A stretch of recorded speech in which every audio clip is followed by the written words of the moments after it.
Chapter 1. Crimson. Painful. How painful! My head hurts so badly. A gaudy and dazzling dream world filled with murmurs instantly shattered. The sound asleep Zhou Mingrui felt an abnormal throbbing pain in his head as though someone had ruthlessly lashed at him with a pole again and again. No, it was more like a sharp object pierced right through his temples followed by a twist. Ouch! In his stupor, Zhou Mingrui attempted to turn around, look up, and sit up. However, he was completely unable to move his limbs as though he had lost control over his body. From the looks of it, I'm still not awake. I'm still in a dream.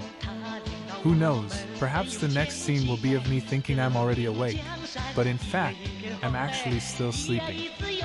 Zhou Mingrui, who was not unfamiliar with similar encounters, tried his best to focus in order to escape the shackles placed upon him by the darkness and confusion. However, while still in his reverie, whatever will he could summon was ethereal like a fleeting fog. He found his thoughts difficult to control and introspect. No matter how much he tried, he still lost his focus as random thoughts surfaced in his mind.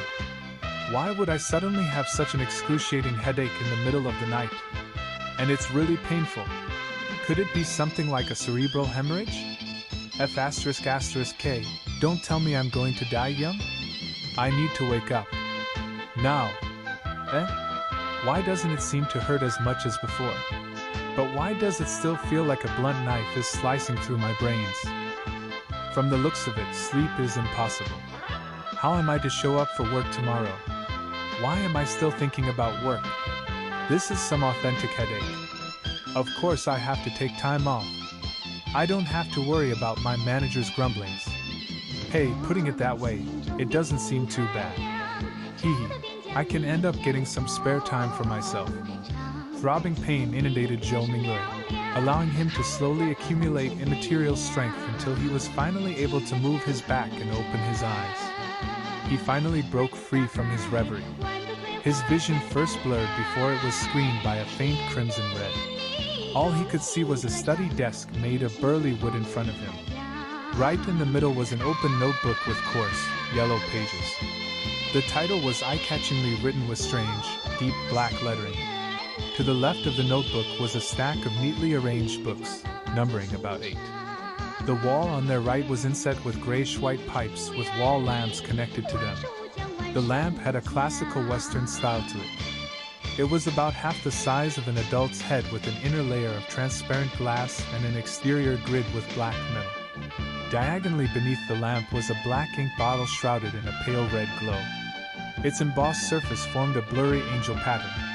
In front of the ink bottle and to the right of the notebook sat a dark-colored pen with a fully circular body. Its tip shimmered with a faint glint, while its cap rested right beside a brass revolver. A gun? A revolver? Zhou Mingrui was completely taken aback. The things laid before him were alien to him. It looked nothing like his room.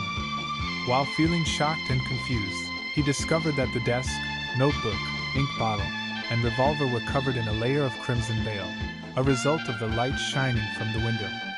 Subconsciously, he looked up and shifted his gaze up bit by bit. In midair, a crimson moon hung high above the backdrop of a black velvet curtain, glowing in silence. This, Zhou Mingrui felt inexplicably horrified as he stood up abruptly. However, before his feet fully straightened, his brain protested with throbbing pain. It made him temporarily lose his strength, as he fell uncontrollably. His buttocks slammed heavily onto the burly wood chair. Pa! The pain did little. Zhou Mingrui stood up again by propping himself up. He turned around in a fluster as he began to size up the environment he was in. The room was not very large, with a brown door on each side of the room. Close to an opposite wall was a low wooden bed. Between the bed and the left door was a cabinet. Its 2 doors were swung open and beneath it were 5 drawers. To the side of the cabinet, there was the same grayish-white pipe on the wall at the height of a person. However, it was connected to a strange mechanical device with exposed gears and bearings in several spots. Items resembling coal stoves sat in the right corner of the room near the table, along with soup pots, iron pots, and other kitchen utensils. Across the right door was a dressing mirror with 2 cracks. Its bottom was made of wood and the patterns were simple and plain. With a sweep of his gaze, Zhou Minglui noticed himself in the mirror, the present him. Black hair, brown eyes, a linen shirt, thinly built, average-looking features and a rather deep outline. This, Zhou Minglui immediately drew a gasp as many helpless and confused guesses surfaced in his mind. The revolver in ancient European style and the crimson moon that looked different from Earth's moon could only mean one thing. See, could I have transmigrated? Zhou Minglui widened his mouth slightly. He had grown up reading web novels and had often fantasized over such scenes. However, he momentarily found it hard to accept the situation when he found himself in one. This was probably what it meant to love a fantasy sub-1/sub. In a minute, Zhou Minglui had already cursed himself while trying to make the best out of his adverse situation. If not for the still throbbing headache that made his thoughts high-strung but clear, he would have definitely suspected that he was dreaming. Calm down, calm down.